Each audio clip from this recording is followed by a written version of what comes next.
അസ്സലാമു അലൈക്കും.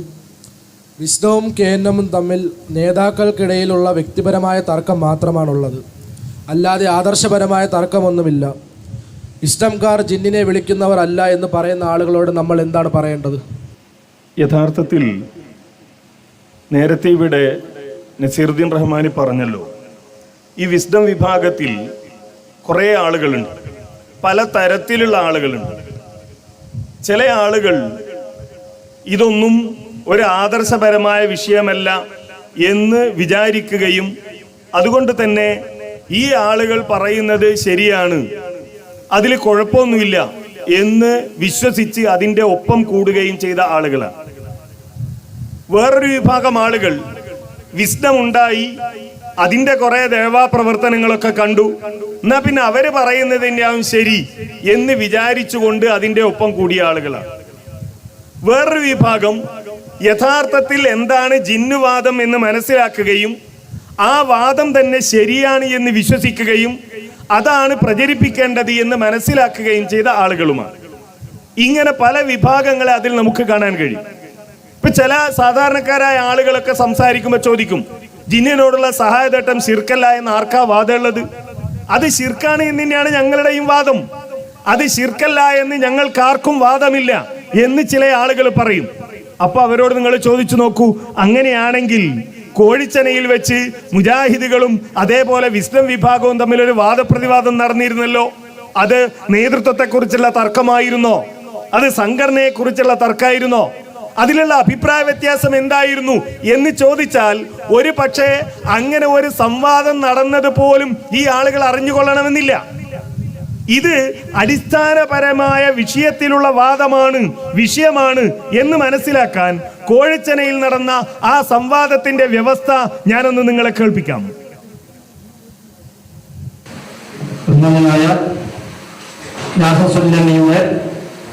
വാദത്തിന് ഖണ്ഡനമായി എന്റെ വാദം ഈ രൂപത്തിൽ ഞാൻ മാറ്റിയെഴുതുന്നു. നാസർ സുല്ലമി അദ്ദേഹത്തിന്റെ വാദം എഴുതി. അദ്ദേഹത്തിന്റെ വാദം കേരള ജമിയത്തുൽ ഉലമ ഈ വിഷയത്തിൽ എടുത്ത ഒരു തീരുമാനം ഉണ്ടായിരുന്നു. മനുഷ്യനെ സംബന്ധിച്ചിടത്തോളം അദൃശ്യവും അഭൗതികവുമായ ജിന്നിനോട് മനുഷ്യൻ നടത്തുന്ന സഹായാർത്ഥനകൾ ശിർക്കാണ് എന്ന ജമിയത്തുൽ ഉലമയുടെ തീരുമാനം നാസർ സുല്ലമി പറഞ്ഞു അദ്ദേഹത്തിന്റെ വാദമായി. അതിന് മറുപടിയായി ജിന്നുവാദത്തിന്റെ ഇക്കാലത്തെ സൈദ്ധാന്തികനായ ഫൈസൽ മുസ്ലിയാർ അന്ന് കോഴിച്ചനയിൽ എഴുതിയ വാദമാണ്. എന്താ നാസർ സുല്ലമിയുടെ വാദത്തിന് മറുപടിയായി അദ്ദേഹം വാദം എഴുതുന്നത്?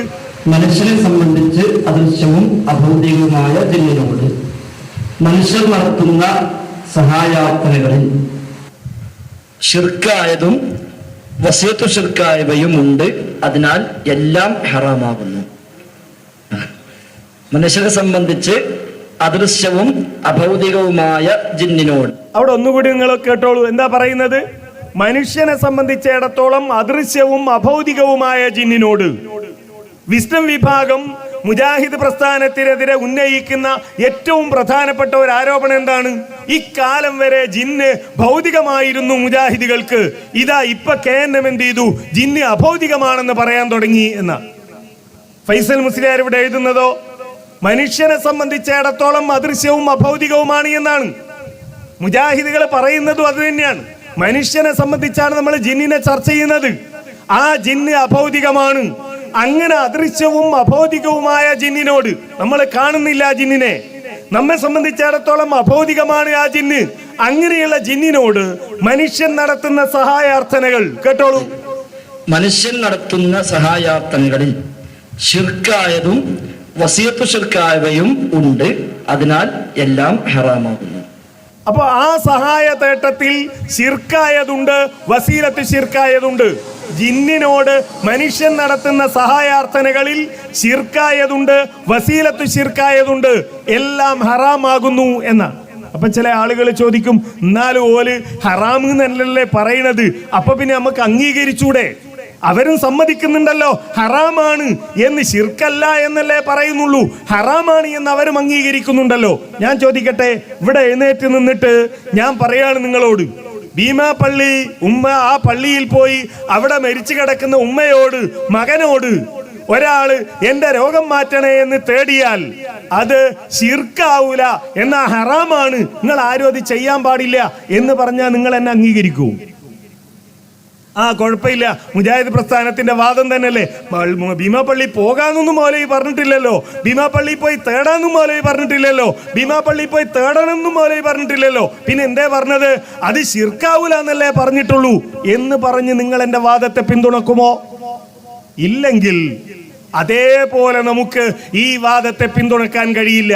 കാരണം ശിർക്കായ ഒരു വാദത്തെയാണ് ഇവിടെ ശിർക്കല്ല എന്ന് ഫൈസൽ മുസ്ലിയാർ പറയുന്നത്. ഇത് ഫൈസൽ മുസ്ലിയാർ തന്നെ അംഗീകരിച്ചിരുന്നു ഒരു കാലത്ത്. ഈ വിഷയം തുടങ്ങിയ കാലത്ത് ഫൈസൽ മുസ്ലിയാർ നടത്തിയ ഒരു പ്രസംഗമുണ്ട്. നിങ്ങൾക്ക് ആ പ്രസംഗത്തിൽ അദ്ദേഹം പറയുന്നത് കേൾക്കാം. ഞാൻ പറഞ്ഞല്ലോ, വിശ്വാസം, ഇബാദത്തില്ല, ദിവ്യത്വമില്ല, അബോധികത കൽപ്പിക്കുന്നില്ല, ഒന്നുമില്ല. ജബ്ബാർ മൗലി ഇസ്ലാഹിൽ എഴുതിയതുപോലെ ഈ രാത്രിയുടെ എല്ലിൽ തപ്പിത്തടഞ്ഞ് നടക്കുന്ന ഒരാൾ, ശബ്ദം കേൾക്കുന്ന പരിധിക്കുള്ളിൽ, ഞാൻ പറഞ്ഞല്ലോ മനസ്സിൽ വരുന്ന പ്രാർത്ഥന, നിങ്ങൾ അതൊന്നും വിശദീകരിക്കണ്ട. ഞാൻ ചോദിക്കുന്നത്, അങ്ങനെ ഒരാൾ ചോദിച്ചാൽ എന്റെ ശബ്ദം കേൾക്കുന്ന പരിധിക്കുള്ളിൽ യാതൊരു അബോധികതയില്ല, ദിവ്യത്വമില്ല, ഒരു വിശ്വാസം, ഇബാദത്ത് ഒന്നുമില്ല, ഒരു മനുഷ്യനോട് ചോദിക്കുന്നത് പോലെ എന്റെ ശബ്ദം കേൾക്കുന്ന പരിധിക്കുള്ളിൽ ഒരു മനുഷ്യനുണ്ടെങ്കിൽ എനിക്ക് വെളിച്ചം തരണേ, എന്നെ സഹായിക്കണേ എന്ന് പറയുന്നു. എന്നതുപോലെ ഞാൻ കാണാത്ത അദൃശ്യനായ ജിന്ന് എന്റെ ശബ്ദം കേൾക്കുന്ന പരിധിക്കുള്ളിൽ ഉണ്ടെങ്കിൽ എന്നെ സഹായിക്കണേ, എനിക്കൊന്ന് വെളിച്ചം തരണേ. ഈ ചോദ്യം പ്രാർത്ഥനയല്ല, ഇബാദത്തിന്റെ പരിധിയിൽ വരുന്നതല്ല, ഇസ്തിയാസയല്ല, ഇസ്തിയാനത്ത് ഒന്നും കൂട്ടണ്ട. ഒരു വിളി, ഒരു ചോദ്യം, അത് ചോദിച്ചാൽ അത് ശിർക്കാണോ അല്ല ഹറാമാണോ, വസീലത്ത് ശിർക്കാണോ, ജായിദാണോ? നിങ്ങൾ അത് പറ. അതാണ് ഞാൻ ചോദിച്ചത്. ഉത്തരം നിങ്ങൾ ചോദ്യത്തിൽ തന്നെ ഉണ്ട്. ചോദ്യത്തിൽ തന്നെ ഉത്തരം വന്നു. ശിർക്ക് വരുന്നത് ദുആ ഉണ്ടാകുന്നിടത്താണ്. ദുആ ഇല്ലാന്ന് നിങ്ങൾ പറഞ്ഞു, അബൗദികം ഇല്ലാന്ന് പറഞ്ഞു, ഒരു വിശ്വാസവും ഇല്ല. പിന്നെ കളിയാക്കാൻ വിളിച്ചതാണോ? ആളെ പരിഹസിക്കാനാണോ? അതല്ല, ഓമെല്ലാം ചെയ്യാൻ വേണ്ടിയാണോ? അത് പിന്നെ ചോദിക്കുന്ന, അങ്ങനെ വിളിക്കുന്ന ആളെ കിട്ടിയാൽ നമുക്ക് അയാളോട് ചോദിക്കാം. സാധാരണഗതിയിൽ ഒരാളെ ജിന്നെ സഹായിക്കണേ വിളിക്കുമ്പോൾ ഈ പറഞ്ഞതെല്ലാം വരും. നോക്കൂ, ചോദ്യകർത്താവ് പറയുന്നുണ്ട് എന്ത്, അതിൽ ഇബാദത്തില്ല, ദുആ ഇല്ല എന്നൊക്കെ പറയണം. കാരണം ഇവരെ വാദാണത്, അങ്ങനെ ജിന്നിനെ വിളിച്ചാൽ അതിൽ ദുആ വരൂല എന്നൊക്കെ. അത് വെച്ചുകൊണ്ടാണ് ചോദ്യകർത്താവ് ചോദിക്കുന്നത്. അങ്ങനെ ദുആ ഒന്നും ഇല്ലാത്ത ഒരു ചോദ്യമാണെങ്കിലോ ഫൈസൽ മുസ്ലിയാരുടെ മറുപടി എന്താ? സാധാരണഗതിയിൽ ഒരാള് അങ്ങനെ ജിന്നിനെ വിളിക്കുമ്പോ ഇതൊക്കെ അതിൽ വരും. സാധാരണഗതിയിൽ അങ്ങനെ വിളിക്കുമ്പോ വരും. അപ്പൊ പിന്നെ രാത്രിയുടെ ഇരുളിൽ തപ്പിത്തടയുന്ന ഒരു മനുഷ്യൻ വെളിച്ചം തരണേ എന്ന് ജിന്നിനോട് തേടിയാൽ അതിൽ ദുആ വരും എന്നല്ലേ പറയുന്നത്. ഇത് ആദ്യകാലത്ത് പറഞ്ഞതാ. പിന്നെ അവിടെ നിന്ന് മാറേണ്ടി വന്നു ഈ ആളുകൾക്ക്. അവിടെ നിന്ന് മാറിപ്പോയി ഈ ആളുകൾ. നോക്കൂ, തുടർന്ന് അദ്ദേഹം പറയുന്നത്, ഈ പറഞ്ഞതെല്ലാം വരും. സാധാരണഗതിയിൽ ഒരാളെ ജിന്നെ സഹായിക്കണേ വിളിക്കുമ്പോൾ ഈ പറഞ്ഞതെല്ലാം വരും. ഈ പറഞ്ഞതെല്ലാം വരും. ഇന്നേ വരെ നമ്മൾ ഒരാളെ അങ്ങനെ വിളിക്കുന്ന ആളെ കിട്ടിയിട്ടില്ല. കിട്ടുകയാണെങ്കിൽ അയാളോട് ചോദിക്കാം, എന്റെ സുഹൃത്ത് നീ വിളിക്കാൻ കാരണം. അപ്പൊ ചിലപ്പോ ഓൻ പറയും, ഞാൻ പറഞ്ഞ ജിന്നിനെ പരിഹസിക്കാൻ വിളിച്ചതാണ്, പിന്നെ മൂസക്കും തർക്കമില്ല, ഓൻ പോണേക്ക് പോട്ടെ നിൽക്കാം. ചിലപ്പോ മനസ്സിലാകും ഓൻ തലക്ക് സുഖമില്ലാത്ത ആളാണ്, അപ്പോഴും നമ്മൾ ഓരോ കാര്യത്തിൽ പ്രശ്നമാക്കേണ്ട കാര്യമില്ല. അപ്പൊ ഇന്നേ വരെ അങ്ങനെ വിളിക്കുന്ന ഒരാളെ ഞങ്ങൾ ആരും കണ്ടിട്ടില്ല. ഒരു വിശ്വാസവും ഇല്ലാതെ, ഒരു അബൗദികം കേൾപ്പിക്കാതെ, ഒരു ദുആയും ഇല്ലാതെ വെറുതെ ഞാൻ നടക്കുമ്പോഴേക്ക് ജിന്നെ വിളിക്കുന്ന ഏർപ്പാട് നമ്മളാരും കണ്ടിട്ടില്ല.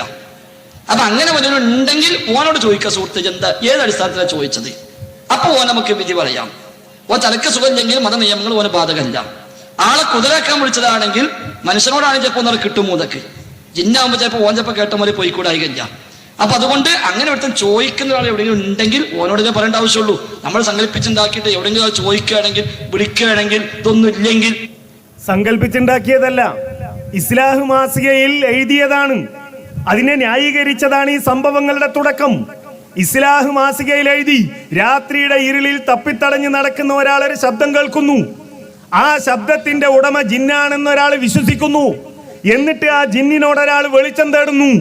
അങ്ങനെ വെളിച്ചം തേടിയാൽ അത് ശിർക്കാവില്ല എന്ന് ഈ ആളുകൾ എഴുതി. ഇത് സങ്കല്പിച്ചുണ്ടാക്കിയതാണോ? അല്ല. അങ്ങനെ ഒരാൾ തേടിയാൽ ശിർക്കാണോ? അല്ലേ, ശിർക്കാണെന്ന് നമ്മൾ പറഞ്ഞു. എന്നാൽ അത് ശിർക്കാവില്ല എന്ന് ഈ ആളുകൾ വാദിച്ചു. അതാണ് കോഴിച്ചനിയിലെ വാദപ്രതിവാദത്തിൽ നമ്മൾ കണ്ടത്. ആ വാദം നമ്മൾ കേട്ടു.